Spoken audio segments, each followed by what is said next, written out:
Hi, welcome back to my channel and the first of a new series. I'm doing a retrospective of Michael Powell, the British director, and I'm going to go through all my DVDs and Blu-rays one by one and reassess his career.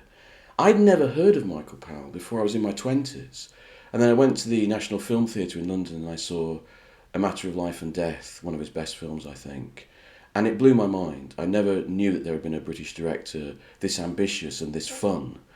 And I started watching all of his movies, and I came to the conclusion that his run of movies in the 1940s, from 49th Parallel through to Gone to Earth, was one of the best runs of movies by any director. So what I want to do is go back through his movies one by one and watch through them with you. And we're going to start with The Edge of the World. This was a very important first film for Michael Powell.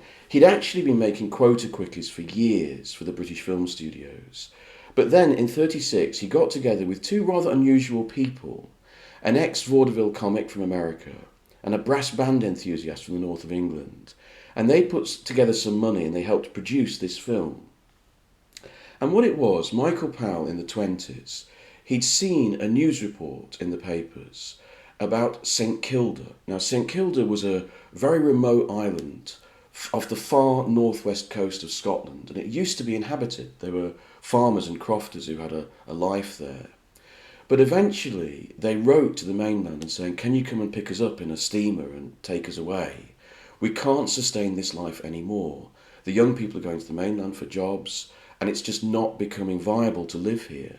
And so it was evacuated, and now it's uninhabited, right? So Michael Powell wanted to make a story about this. So in 1936, he took a group of actors and technicians up to Foula. Foula is in the Shetlands. It's a very remote island off the north of Scotland. It's one of the northernmost parts of the UK, very remote island. He took a group of people there on a 4-month shoot, an amazing logistical expedition. You know, that kind of filmmaking at that time was relatively unknown. It was an incredibly ambitious thing to do. And he took them to Foula to make this film about a fantasy, a fictional island called Herta. But it was all made on location in Foula under extraordinary circumstances. And he made a fable. It's about a young woman.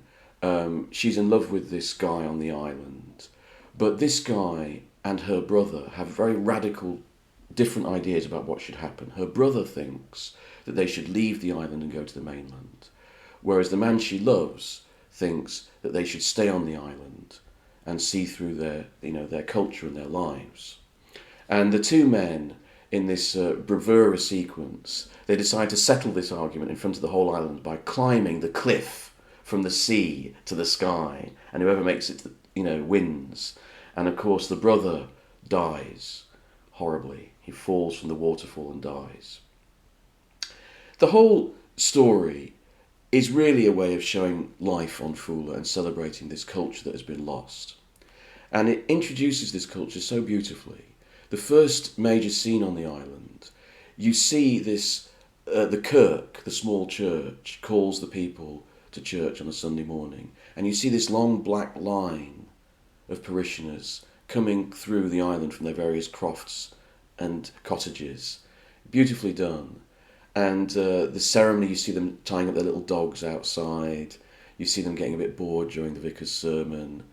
And then you see the way of life through the years for this island.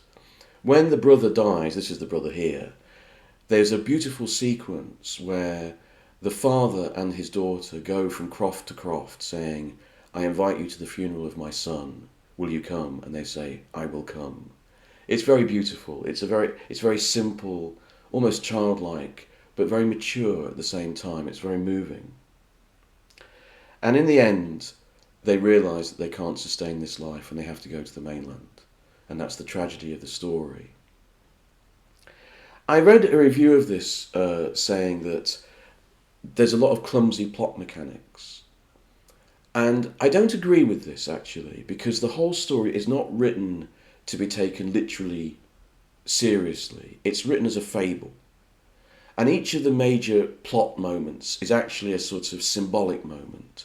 So we start with a symbolic moment when the brother dies, right? trying to get the island to change, he dies, and he goes over this cliff and into the water.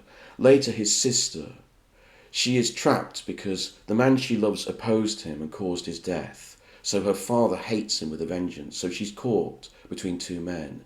And she goes to the edge of the cliff and looks down into the water. And the water is superimposed on her face in a beautiful, beautiful shot. And there's this symbolic idea that she will commit suicide. It's never stated in the dialogue, but it's there. And then she throws this note into the sea like a message in a bottle. And her father finds it and reads how unhappy she is. And they have this beautiful reconciliation on the cliffs. And later the father figure, the man who most wants the island to keep going, when they decide to leave and they evacuate, he goes back. He tells them, I've had some collector from the mainland wants me to go and get this bird egg. And this is the kind of clumsy plot mechanics that Jonathan Rosenbaum is talking about. But it's not clumsy plot mechanics. Okay, it's just it's a thing in the plot to tell you where he's going, but really, it's a symbolic suicide. Just as his, daughter was going to do. He really cannot leave the island. He finds an excuse to go back. And of course he dies in an accident. And so the three members of this family at each time are symbolically going over the edge into the sea, tied to the island. That's how it works. It works in that kind of metaphor, and it's very beautiful, very moving. And the film ends with the father's name being called across the cliffs and across the heathland. Peter Manson, Peter Manson. Just as much later in Powell's career in the film Gone to Earth, which is very underrated, Jennifer Jones's character, she's also caught between two men. And she also commits a kind of symbolic suicide, falling down a mine shaft, trying to save a fox from a fox hunt.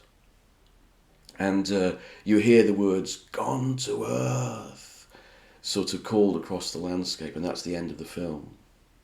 The film starts, actually, with this weird framing device where Michael Powell and his future wife play this kind of English middle-class couple who are yachting and find the island.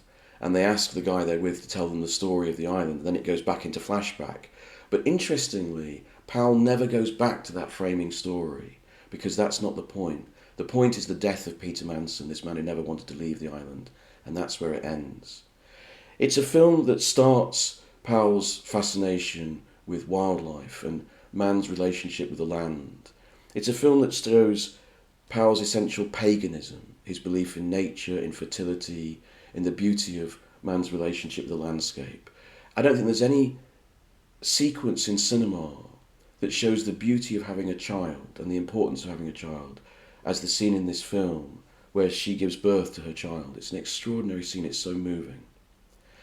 I can't recommend this film enough. It's only 74 minutes, it's very beautiful, and it's a film it's so moving because it's one of those films where each character is treated with sympathy and respect. There's no dumb plot mechanics pitting you against one person or another. It's very, very moving. It's from a more gentle and simple era of living, but where people had a more mature attitude, I think, towards life, death and romance. The Edge of the World.